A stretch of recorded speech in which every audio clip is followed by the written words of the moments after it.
4주간의 특별 작정 금식기도 18일차. 제목은 올바른 노력이 필요합니다. 올바른 노력이 필요합니다. 고린도전서 9장 24절 25절 말씀에 운동장에서 다름질하는 자들이 다 달릴지라도 오직 상을 받는 사람은 한 사람인 줄을 너희가 알지 못하느냐. 너희도 상을 받도록 이와 같이 다름질하라. 이기기를 다투는 자마다 모든 일에 절제하나니 그들은 썩을 승리자의 관을 얻고자 하되 우리는 썩지 아니할 것을 얻고자 하노라. 이기기를 1등하도록 달려라. 사도 바울이 이렇게 우리 건면하고 있습니다.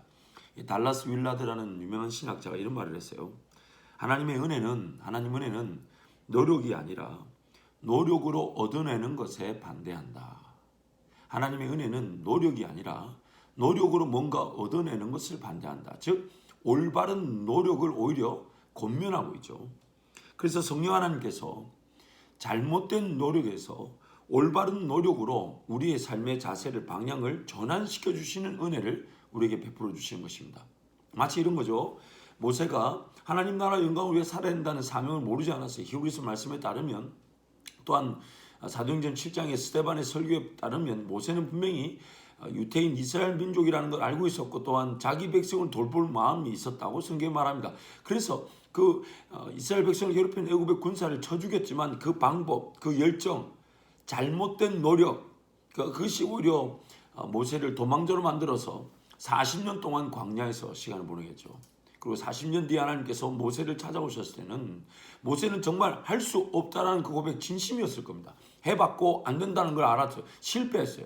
근데 하나님 모세에게 잘못된 노력에 자리했던 모세가 성령 하나님을 통해 하나님과 동행하는 통해서 올바른 노력, 올바른 헌신, 올바르게 주님을 사랑하고 올바르게 삶을 내어드리는 이 전환점으로 그 40년이라는 광야 생활을 사용해 주셨던 것입니다. 켄 시게마치라는 이 목회자가 상황에 끌려다니지 않기로 했다. 상황에 끌려다니지 않기로 했다는 책에서 이런 얘기를 합니다. 우리는 바람을 만들어낼 수 없다. 하지만 바람이 없을 때에도 우리가 할 수 있는 일은 있다.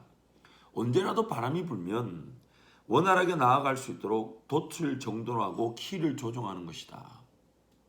옛날에 그런 동력이 없을 때 범선들 같은 경우는 이 범선이 오직 바람의 동력에 의해서 이렇게 나아가게 되는데 언제 바람이 불지는 몰라요. 그렇기 때문에 두 손 다 놓고 돛도 이렇게 제대로 펴지지 않고 또 관리가 되지 않고 찢어져 있고 또 그런 장비들이 버려져 있다면 정작 바람이 불었을 때는 그 바람을 받을 만한 돛이나 장비가 준비되어 있지 않게 된다는 것.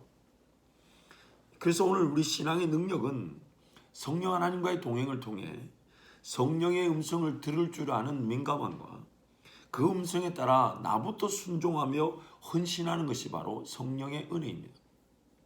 성령 하나님께서 무엇을 말씀하시지? 그래서 여러분 그 말씀을 듣는다는 것은 한 번 들었다고 끝나는 것이 아닌 계속해서 들을 수 있고 계속해서 듣는다는 것은 깨어 있음을 뜻하는 것이고 깨어 있는다는 것은 언제든지 성령 하나님께서 일하신다 할 때에 그 음성이 나부터 들려지게 되고 그 음성을 듣는 민감함으로 그 음성에 따라 나부터 최선을 다해서 왜 들었으니까요. 믿어지니까요. 안 하면 안 되니까요. 성령 하나님 나에게 감동을 주시니까요. 그리고 또한 그 길이 그렇게 열리니까요. 안 가면 안 될 만큼의 길이 열리니까 나부터 최선을 다해 순종하게 된다는 거죠.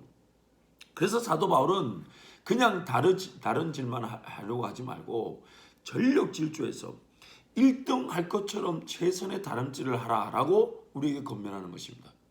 오늘 내 삶에 하나님 그분과의 동행에 전력 질주하는 마음으로 살아가고자 하는 것입니다. 물론 또 느슨해질 때가 있고 게으를 때가 있고 나태해질 때가 있어요. 그럴 때 우리 삶을 좀 적절한 문안을 가지고 돌보기도 하고 정서적인 부분들이나 육체적인 부분들을 좀 다스리는 지혜도 분명히 하나님께 주실 것입니다. 그러나 삶의 그런 전반적인 내용이 최선을 다해서 하나님을 따라가고자 하고 하나님 음성을 듣고자 하는 것, 그 전력 질주가 결국 하나님의 놀라운 그런 성령의 바람에 쓰임받는 돛이 준비된 배와 같이 쓰임받게 될 것입니다. 그래서 모든 것에서 절제하고 인내하는 이유는 썩지 아니할 승리관을 1등에서 받을 승리관을 얻도록 하기 위한 것입니다. 성령 하나님께서 지금 저와 여러분이 전력 질주할 수 있도록 도우시기를 원하십니다. 전력 질주할 수 있도록. 올바른 노력을 통해 성령 하나님의 귀한 인도하심에 따라갈 수 있는, 느슨한 게 아니죠. 왜냐하면 성령 하나님은 열정을 만드신 분이시고 또한 열정을 우리에게 부어주시는 분이시기 때문입니다. 여러분, 하나님을 한번 생각해 보세요. 하나님께서 역사를 나타내셨을 때 그것이 창조든 구원이든 또한 구원 이후에 성령 하나님이 우리와 동행하실 때에 대충 하시는 법이 있을까요? 하나님은 항상 최고, 최상, 최대, 최선으로 일하시는 분이십니다. 그래서 성부 하나님은 우리를 구원하시기 위해 자기 아들을 아끼지 아니하시고 내어주신 분이세요. 또한 그 자기 아들 성자 하나님은 성부 하나님과의 동행의 삶의 모든 전생애를 하나님께 내어드릴 만큼, 그리고 급기야는 죽기까지 복종하시며 최고로 제대로 최상으로 최선으로 노력하시고 헌신하신 분이십니다. 예수의 사람들, 이제 우리도 그 DNA를 가지고 태어났습니다. 성경 그것을 하나님의 형상을 따라 지음을 받았다라고 말씀합니다. 이제 그 하나님의 형상을 가지고 태어난 우리도 하나님의 형상이 이루기까지 성장하고 성숙하게 될 때 자기 목숨도 아끼지 않으셨던 예수님처럼 이제 우리도 자기 목숨을 아끼지 않고 하나님께 기꺼이 드리는 올바른 최선의 노력으로 순종하며 열매를 보게 될 것입니다.